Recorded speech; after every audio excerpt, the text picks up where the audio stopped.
প্রধানমন্ত্রী তারেক রহমানের সঙ্গে ইউএস বাংলাদেশ বিজনেস কাউন্সিলের প্রেসিডেন্ট অতুল কেশবের নেতৃত্বে যুক্তরাষ্ট্রের একটি উচ্চ পর্যায়ের ব্যবসায়িক প্রতিনিধি দল বৈঠক করছেন। সকাল 9:30টায় সচিবালয়ে এই বৈঠক শুরু হয়। বাংলাদেশ ও যুক্তরাষ্ট্রের মধ্যকার দ্বিপাক্ষিক বাণিজ্য ও বিনিয়োগ সম্পর্ক আরও জোরদার করা, পারস্পরিক অর্থনৈতিক সহযোগিতা সম্প্রসারণ এবং বাংলাদেশের বিনিয়োগ সম্ভাবনা নিয়ে আলোচনা হচ্ছে বলে জানা গেছে। এর আগে গতকাল প্রধানমন্ত্রীর পররাষ্ট্র উপদেষ্টা হুমায়ুন কবিরের সঙ্গে বৈঠক করেছে ইউএস বাংলাদেশ বিজনেস কাউন্সিলের প্রতিনিধি দল।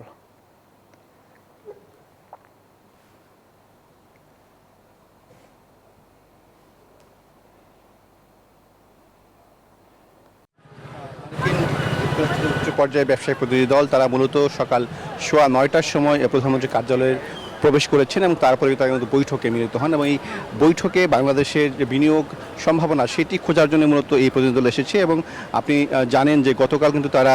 প্রধানমন্ত্রীর পররাষ্ট্র উপদেষ্টা হুমায়ুন কবিরের সঙ্গে তারা বৈঠক করেছেন এবং সেই বৈঠক শেষে তারা কিন্তু জানিয়েছেন যে বাংলাদেশের কৃষি, জ্বালানি খাতসহ বিভিন্ন খাতে যুক্তরাষ্ট্রের ব্যবসায়ীরা বিনিয়োগ করতে আগ্রহী এবং সেই বিনিয়োগের যে পরিবেশটি সেটি দেখার জন্য তারা মূলত এসেছেন এবং আজকে প্রধানমন্ত্রীর সঙ্গে তারা মূলত বৈঠক করছেন এই বিষয়গুলোকে নিয়ে এবং আগামী দিনে বাংলাদেশ এবং যুক্তরাষ্ট্রের মধ্যে যে বৈদেশিক বাণিজ্য এবং পারস্পরিক যে সম্পর্ক রয়েছে সেই সম্পর্কগুলো আরও বেশি এগিয়ে নেওয়ার বিষয়ে কিন্তু এই বৈঠকে আলোচনা হতে পারে। এবং আজকের এই বৈঠকটিকে কেন্দ্র করে ইতিমধ্যেই কিন্তু আমি দেখেছি যে সচিবালয়ে যখন প্রধানমন্ত্রী আসেন এবং যারা ব্যবসায়িক প্রতিনিধি আসেন তখন কিন্তু একটু নিরাপত্তা ব্যবস্থা ছিল এবং এই বৈঠক শেষে প্রধানমন্ত্রী কার্যালয়ের মুখপাত্র ডক্টর মাহাদি আমিন তিনি আনুষ্ঠানিকভাবে ব্রিফ করবেন এবং সেই ব্রিফের মধ্যেই আসলে মূলত কি বিষয়ে আলোচনা হয়েছে সেই বিষয়টি তিনি নিশ্চিত করে জানাবেন। আমরা যতটুকু জানতে পেরেছি যুক্তরাষ্ট্রের 45টি কোম্পানির প্রতিনিধি দল তারা এই বৈঠকে আছেন, পাশাপাশি ইউএস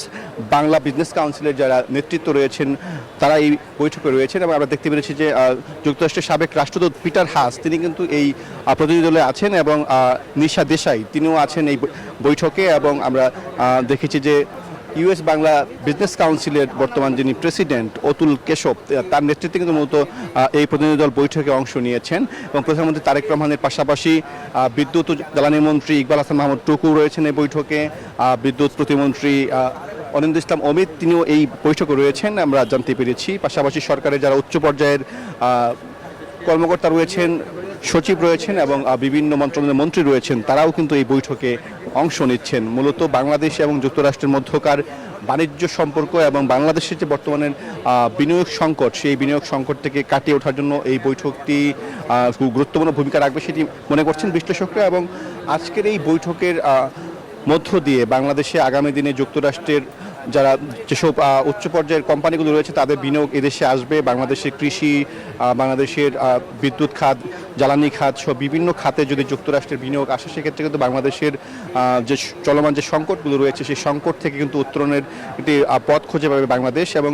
যুক্তরাষ্ট্রের সাথে দীর্ঘ 50 বছরের যে ব্যবসায়িক সম্পর্ক রয়েছে বাংলাদেশের সেই সম্পর্কটি যদি আরও বেশি জোরদার হয় তাহলে কিন্তু বাংলাদেশের জন্যই সেটি আসলে ইতিবাচক হবে সেটি কিন্তু মনে করছেন বিশ্লেষকরা। এবং এর আগে আমরা দেখেছি যে যুক্তরাষ্ট্রের দক্ষিণ এশিয়া বিষয়ক আন্ডার সেক্রেটারি গোর যখন বাংলাদেশে এসেছিলেন তখন কিন্তু তিনি প্রধানমন্ত্রীর সঙ্গে সাক্ষাৎ করে তিনি জানিয়েছিলেন যে বাংলাদেশের সঙ্গে ব্যবসায়িক সম্পর্ক তারা জোরদার করতে চায় এবং বাংলাদেশের পাশে তারা থাকতে চায় এবং বাংলাদেশের কৃষি খাতকে তারা এগিয়ে নেওয়ার জন্য কাজ করতে চায়, বাংলাদেশের জ্বালানি খাতকে এগিয়ে নেওয়ার জন্য তারা কাজ করতে চায়। তো এই ছিল আমার কাছে সচিবালয় থেকে সর্বশেষ। ফুল আপনাকে ধন্যবাদ।